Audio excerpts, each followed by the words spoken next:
Hidangan daging yang kaya akan lemak sudah pasti rasanya terasa gurih dan nikmat, sehingga membuat nafsu makan Anda bertambah.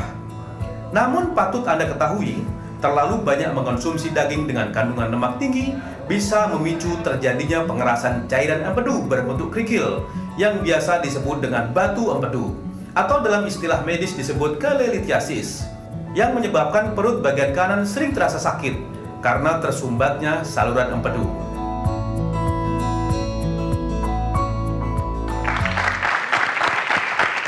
Kembali dalam acara Ayo Hidup Sehat. Pemirsa, bersama saya sudah Dr. Wismandari, seorang dokter spesialis penyakit dalam, konsultan endokrin dan metabolisme. Nah, Dr. Wismandari, saya yakin di antara penonton di studio juga dan pemirsa di rumah, banyak yang seperti saya. Kenapa tuh? Memang udah tahu sih sebenarnya kalau makanan berlemak itu memang kurang baik dong untuk kesehatan kalau terlalu banyak konsumsi. Tapi terlalu enak dan godaan itu susah untuk ditolak memang. Sulit dihindari ya? Sulit dihindari sebenarnya, susah ditolak. Nah, tadi udah ngomong-ngomong mengenai kolesterol itu ada hubungan dengan batu empedu. Ya. Nah, batu empedu itu sebenarnya adanya di mana, Dr. Wismandari? Ya. Jadi kita pertama biar orang-orang sadar dulu ya di mana sih itu sebut-sebut empedu gitu. Jadi kalau kita lihat secara keseluruhan tubuh tuh bentuknya seperti ini ada paru. Nah, kita kalau ini hati ya, itu letaknya di perut cenderung ke sebelah kanan atas. Kalau dibalik, ya nggak dibalik sih kalau aslinya ya. Ini ada gini ya, ini dari depan. Di antara hati ini ada suatu kantong yang kita sebut sebagai kantong empedu atau kandung empedu ya. Nah, di sini yang kita sebut suka ada cholelithiasis tadi atau batu di kandung empedu adanya di dalam kantong ini gitu. Nah, kantong ini sebenarnya manfaatnya ada ya, Dr. Wismandari ya. Oh, tentu dong. Kalau nggak diciptakan sama Tuhan kan gitu. Ya, jadi fungsi dari kantong empedu atau empedu itu sendiri adalah menghasilkan cairan empedu. Nah, cairan empedu ini fungsinya adalah mengemulsikan atau memetabolisme lemak yang kita makan. Mencerna lemak lah ya. Iya, mencerna lemak. Jadi kalau kita ada makan makanan yang berlemak, nah itu seperti diolah lah oleh si cairan empedu ini gitu. Jadi kalau si empedunya ini tidak menghasilkan cairan yang cukup, jadi lemak yang dimakan itu tidak tercerna dengan baik sehingga itu akan mengumpul gitu di peredaran darah kita gitu. Nah, di sini di kantung ini bisa menghasilkan batu juga ya? Bukan cuma batu akik ya dari sini. Bisa batu apa aja. Nah, tadi batu empedu tadi itu sumbernya dari mana aja kok bisa ada batu di sini? Jadi batu empedu itu yang paling sering memang kebetulan kolesterol. Terbuat dari kolesterol. Makanya sangat tidak disarankan untuk makan kolesterol terlalu banyak karena itu akan menjadi bahan dasar terbentuknya batu kolesterol tersebut. Batu kolesterol itu, batu empedu itu yang paling banyak, itu sekitar 80% batu-batu yang kita lihat sini ya. Jadi batu yang bisa muncul di kandung empedu atau gallbladder ya bahasa Inggrisnya itu adalah terbuat dari kolesterol ya 80%. Jadi sebagian besar itu memang terbentuknya karena itu. Tapi batunya sendiri sebenarnya ada terbuat dari bahan lain juga yaitu dari kalsium juga. Kemudian ada pigmen bilirubin gitu ya. Nah, itu hal-hal tersebut jarang sekali bikin sampai timbulnya batu. Yang paling sering memang kolesterol. Tapi bukan nggak mungkin ada yang lain juga ya gitu. Nah, jadi memang ini tadi ya 80% berasal dari kolesterol. Memang kalau makan makanan yang berlebihan itu memang bahaya memang kalau gitu. Apa aja yang berlebihan itu nggak boleh gitu ya. Betul. Tapi sebenarnya ada penyebab lain juga. Saya pernah menemukan beberapa pasien ternyata penyebabnya adalah infeksi. Kita tahu angka tifus itu di Indonesia tinggi ya. Nah, sering ya nggak sering sih tapi lumayan beberapa kali saya temukan pasien tersebut ada batu kandung empedu masih muda di mana itu sebenarnya sangat jarang terjadi. Ternyata penyebabnya adalah tifus yang berulang-ulang. Sehingga akhirnya menimbulkan terbentuknya batu di kandung empedu. Jadi batunya batu infeksi sebenarnya itu juga bisa gitu. Nah, Dokter Sila atau Mbak Nina mungkin mau komentar sepertinya mau nanya nih karena batu empedu kan sering sekali terjadi pada perempuan nih Mbak. Gimana, takut atau? Iya sih Dok, apalagi saya hobinya makan makanan kolesterol, nasi padang gitu. Kadang-kadang kan orang berpikir bahwa oh orang kurus tuh enak ya jauh dari kolesterol gitu. Padahal nggak juga ya Dok ya? Nggak juga, itu kita udah beberapa kali membahas bahwa ternyata orang yang berpenampilan kurus itu tidak menjamin bahwa kolesterolnya akan lebih baik dibanding yang gemuk. Jadi memang yang perlu diwaspadai kalau misalnya sering terasa mual-mual, kemudian nyeri tidak enak di perut kanan atas gitu ya dan itu bolak-balik kalau bisa lebih spesifik nih Mbak berasanya itu kalau habis makan makanan berlemak baru muncul Oh, Nah, kalau kayak gitu kita sebaiknya curiga apakah ini karena disebabkannya adalah batu empedu gitu ya. Oke. Nah, Kalau ini juga soal nih, ini salah ini ya mau nanya mitos ya. Obat-obatan. Ini salah satu yang memang Obat-obatan paling diet nggak nih, enak nih ya, mual-mual dan biasa pasti datang itu pada kita, aduh rasanya nggak enak banget ya dokter Sila ya. Dokter Sila pasti punya pengalaman juga kan dokter gitu ya. Iya, nah ngomong-ngomong soal obat-obatan diet nih dok, bener gak sih bisa menyebabkan terjadinya batu empedu? Sebenarnya yang bisa menyebabkan batu empedu itu bukan obat-obatan diet sih, tapi memang ada beberapa obat-obatan. Misalnya justru bukan obat diet tapi obat untuk kolesterol yang kita sebut sebagai fibrat. Itu beberapa jurnal mengatakan itu malah bisa menyebabkan kolesterol. Kemudian obat-obatan yang mengandung estrogen itu juga bisa menyebabkan batu empedu gitu ya. Ini estrogen ini hormon yang berhubungan kewanitaan. Hormon gitu dengan ya. Berarti kewanitaan, kalau pakai makanya pil banyak KB perempuan. itu bisa memicu terjadinya batu empedu dong dok? Kalau dibilang bisa apa tidak, iya, jawabnya bisa. Tapi itu kan ada kadar-kadarnya ya. Kalau memang berlebihan bisa. Kemudian salah satu hormon juga misalnya progesteron. Itu juga progesteron tuh hormonnya malah kebalikan ya, hormon laki-lakian. Tapi yang biasanya banyak pada perempuan yang banyak melahirkan. Jadi hamil beberapa kali. Itu juga progesteronnya tinggi. Nah pada saat progesteron tinggi, itu kontraksi dari si kandung empedu ini menurun. Sehingga cenderung untuk stuck ya, cairan empedunya tuh stuck di dalam, macet di dalam, jadi nggak keluar. Nah itu cenderung Mbak Nina batu mau lagi. nanya nih, iya, aku udah kayak di kelas yang mau tanya. Karena deh. takut tadi udah ngomong suka makanan berlemak, tiba-tiba ada begini. Enggak, berarti caranya kita sebagai, apalagi perempuan ya, untuk menghindari supaya nggak kena batu empedu tuh selain menghindari makanan-makanan yang berlemak, itu tuh apa berarti dok? Kalau menghindar kayaknya cuma bisa itu ya, karena agak sulit kita benar-benar menghindar. Selain tadi makan-makan berlemak, yang paling kita tidak bisa menghindar adalah adanya faktor genetik, faktor keturunan. Nah itu apalagi udah nggak bisa lagi kan dihindar. Jadi yang bisa dihindari paling yaitu makan makanan berlemak. Dan kalau ada keluhan yang nggak enak di perut, ya mungkin kita sekali-sekali kita lakukan USG, yang paling gampang tuh USG. Dilihat nih mah biasa atau mah yang ke kandung empedu. Iya, Oke. Memang untuk menghindari makan berlemak itu butuh iman yang kuat, Mbak. Nah, ini ngomong-ngomong mengenai yang berikutnya lagi, orang sering kadang-kadang menyalahartikan atau mungkin salah persepsi antara sakit mah dengan sakit batu empedu ini, dokter. Ya. Sebenarnya sakit mah itu kan kalau istilah kita namanya dispepsia ya. Itu memang salah satu gejala dari batu empedu. Jadi mau dibilang sakit mah ya antara benar dan enggak sih. Karena keluhannya memang ya keluhan orang sakit mah. Ada mual, kadang bisa sampai muntah, kalau yang hebat sampai muntah-muntah ya gitu. Jadi memang keluhannya sama persis dengan keluhan orang sakit mah yang di lambung. Tetapi ini agak lebih hebat rasanya dan bisa sampai menjalar ke punggung gitu. Kalau yang berat sampai ada peradangan itu bisa sampai demam gitu ya.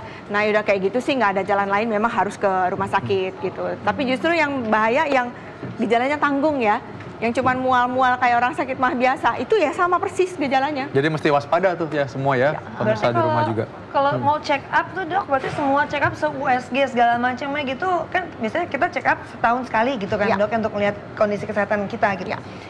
Berarti itu disarankan tuh buat check up ke di USG sekalian gitu ya dok ya? Kalau ada keluhan perut sangat disarankan dilihat, karena itu gampang, nggak invasif ya, cuman ditempel aja gitu loh. Itu langsung bisa melihat banyak sekali, bukan hanya batu yang bisa dilihat, banyak banget. Jadi disarankan. Oke, nah ada mitos atau fakta nih dok, bahwa apel bisa membersihkan batu empedu, bener gak tuh dok? Membersihkan batu empedu dengan apel. Dok. Dengan apel. Jadi makan apel bisa membersihkan batu empedu katanya. Oke. Kandung empedu itu kalau memang sudah ada batunya, itu nggak ada istilah dibersihkan. Karena dia tersembunyi di dalam kantung tadi itu gitu, jadi nggak bisa keluar, udah nggak bisa gitu ya. Kalaupun bisa keluar, kalau batunya kecil-kecil banget kayak pasir, itu bisa keluar lewat salurannya. Tadi mungkin kalau ada gambarnya, dia bisa keluar lewat saluran, tapi bukan terus makan apel dia jadi keluar gitu sih, enggak gitu ya. Dan pada saat dia keluar itu justru terasa rasa sakit.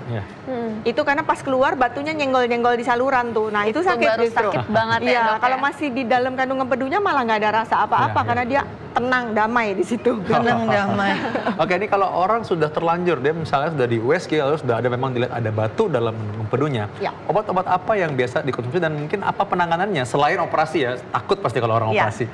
Ya, jadi memang kita sih menyarankan operasi itu baik, tapi kalau tidak perlu ya jangan gitu, karena tindakan operasi itu adalah menghilangkan sekantong-kantongnya dibuang.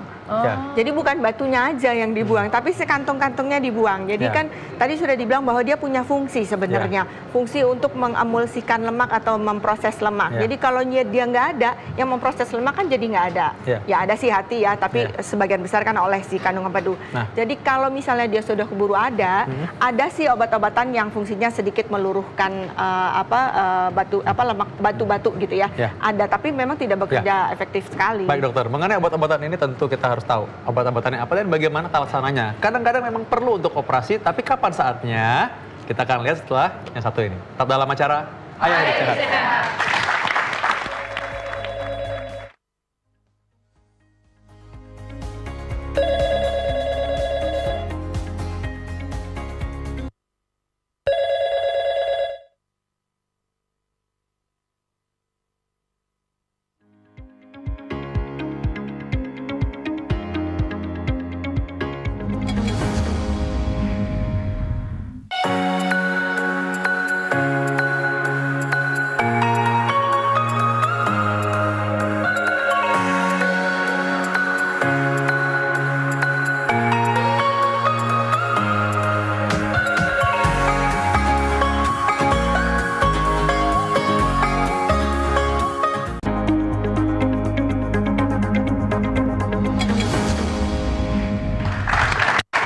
Kembali dalam acara Ayo Hidup Sehat.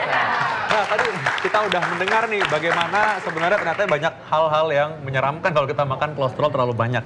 Udah tahu, dan sekarang sudah hadir bersama kita Dr. Edi Setioso, dokter spesialis bedah. Nah, dokter, sebelum kita melangkah ke bagaimana tata laksananya secara operasi yang orang tuh banyak takut ya dokter Sheila ya. Susah kan orang dibujuk untuk operasi ya. Iya, tapi banyak mitos-mitos yang mengatakan bahwa itu bisa diatasi dengan makanan loh gitu. Benar nggak sih? Sebelum itu, kita coba lihat dulu bagaimana makanan-makanan yang sehat untuk menghindarkan kita dari batu empedu tadi, ya. Jadi di sini ada yang suka nggak dengan ini? Ini apa coba? Paru ya? Apa sih ini? Paru ini apa nih? Senang nggak nih? Ayo. Paru kan? Nggak pernah ke dapur ya. Banyak yang perempuan di sini. Kalau ini apa ini? Ati. Nah, tahu nggak makan ati itu bikin kurus? Kalau makan ati. Pakai ATI tapi ya, bukan hati ya. Nah, Dokter Wisma, di antara makanan-makanan ini, apa yang sebaiknya dihindari, walaupun enak-enak, untuk menghindari adanya batu empedu tadi? Ya secara umum kita lihat yang kolesterol tinggi tentunya ya gitu. Jadi jelas kalau dua ini jeroan itu sangat tidak direkomendasikan untuk dikonsumsi, terutama orang-orang yang memang apalagi sudah obes gitu ya. Orang obes aja itu udah resiko tinggi, ditambah kalau makannya kayak gini. Tapi enak dok. Aduh. Iya. Kalau gitu ya silakan enak dulu ya. kalau mau enak. Digoreng kering juga enak. Digoreng dulu ya. Digoreng kering juga enak banget. Kemudian ini apa sih? Oh sarden sih nggak terlalu. Kaleng. Ya makanan kalengnya mungkin ya maksudnya gitu. Itu lebih ke pengawet dibanding ke arah banyak kolesterolnya. Kemudian ini sangat dianjurkan salmon ya mempunyai kadar kolesterol yang tinggi dan juga kadar omega 3 yang baik untuk kolesterol justru. Ini bagus. Kan salmon itu kan ada yang di breed, ada yang diternakan, ada yang liar. Yang bagus yang atau sama aja? Secara umum sih sama sih gitu. Kan nggak ada salmon laut sama salmon sungai juga tawar ada ya. Jadi kayaknya sih sama aja gitu. Karena mereka memang ini karena hidup di laut dalam, jadi mereka memang secara tubuh emang udah difungsikan, memang tubuhnya oleh diciptakan demikian, memang dia memang bagus, ada punya minyak kolesterol yang baik kita nanti gitu. Ya. Nah kalau yang selalu minum kopi atau teh itu ada hubungannya nggak dok dengan kolesterol? Oh itu sering ditanya soal sama pasien ya. Dan mereka suka bilang kalau semua apa-apa kalau ditanya penyakit apapun, dok minum kopi boleh nggak? Minum teh boleh nggak? Iya benar ya. Itu kayaknya udah satu paket ya. Kalau kopi sama teh itu kan lebih ke arah kafeinnya ya, tapi bukan ke kolesterolnya. Nah kalau orang yang punya sakit jantung itu memang tidak disarankan karena menyebabkan pembuluh darahnya makin kecil gitu. Tapi kalau ke arah lemak secara langsung ya enggak sih gitu ada ya. Hubungannya Enggak ada. Iya. Nah ini ada sayur mayur nih dok. Boleh banget, apalagi digaduk gini, boleh sekali. Kayak anak saya dok, mau bisa gaduk sayur. Memang katanya kalau makan daging atau makan makanan yang berlemak, makan sayur ini satu fungsinya supaya kita lebih kenyang dengan sayur ya dok ya katanya. Jadi kita nggak terlalu banyak makanan yang lain gitu, apalagi makan nasi yang banyak gitu kan, bikin lemak banyak. Makan serat tinggi dan juga memang dia punya kandungan seperti fitosterol ya, itu kandungan itu berfungsi untuk mencegah supaya penyerapan lemak terjadi terlalu banyak. Jadi memang ya harus banyak makan sayur juga. Tapi jangan mentang-mentang sayur banyak lalu makan seenaknya ya, makan yang tadi itu ya. Ya. Nah, Lalu kalau buah-buahan, Dok.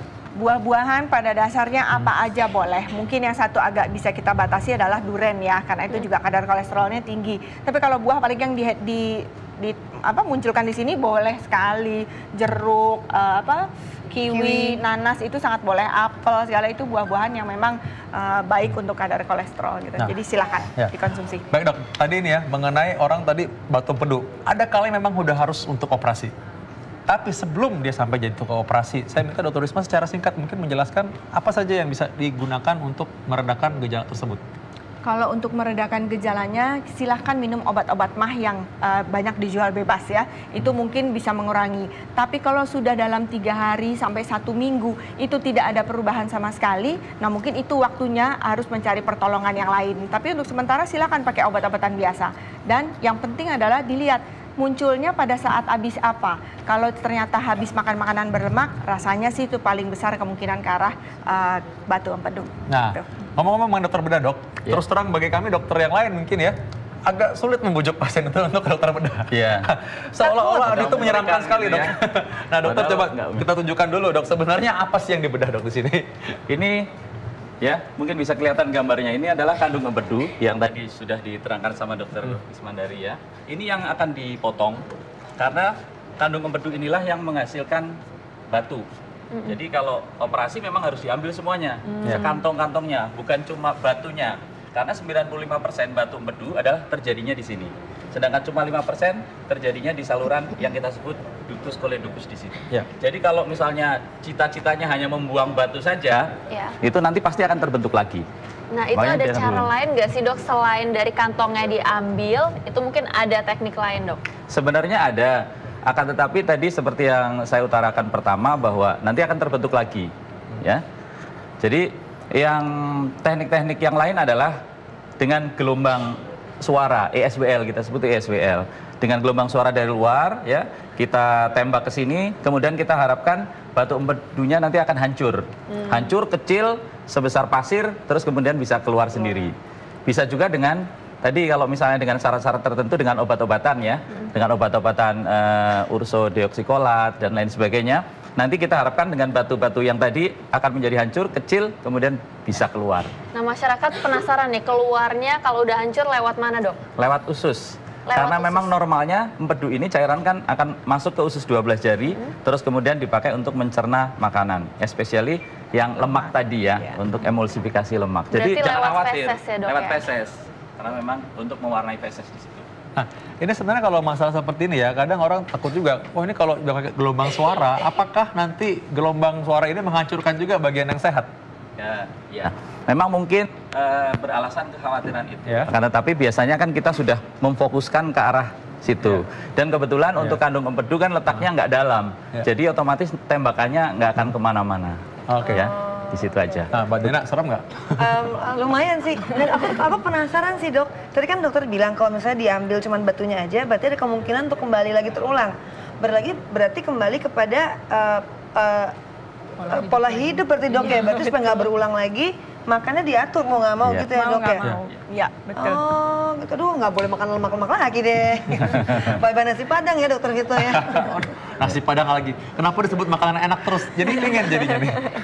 Enak Iya. banget dok. Nah, tadi Mbak Nina juga ada sempat ngomong soal dan menerapkan soal food combining ya Mbak Nina ya? menarik tuh. Iya. Itu menarik tuh gimana? Bisa. Iya, Share. karena tadi kan aku kan udah tanya sama dokter Risma, teman saya tuh punya batu empedu tapi masih kecil-kecil pasir dibilangnya gitu. Terus tapi disarankan oleh dokternya untuk dioperasi. Terus dia berubah pola makan. Dia hanya makan sayur sama buah-buahan dan minum air putih. Terus hilang tuh dok pasirnya atau batu empedunya apalah itu gitu kan. Nah, itu gimana tuh dok? Jadi begini, salah satu pilihan tadi kan dengan medikamentosa, dengan obat-obatan tadi, Iya. dengan ursodeoksikolat tadi. Dengan harapan batu yang ada di situ, ya, cuma ada syarat-syaratnya itu yang bisa diobati dengan medikamentosa itu ada syaratnya. Tidak semua batu bisa dengan obat. Batunya biasanya ukurannya nggak boleh terlalu besar. Di dalam literatur dibilang ukurannya paling tidak di bawah 1,5 cm. Kemudian batunya juga nggak bisa batu yang pigmen. atau batu yang ada pengapuran keras, kalsifikasi kita sebut, itu juga tidak bisa pecah. Batunya yang kalau kolesterol itu lumayan rapuh sehingga bisa dihancurkan dengan itu. Jadi kalau batu-batu itu ya ada harapan untuk bisa dengan obat-obatan.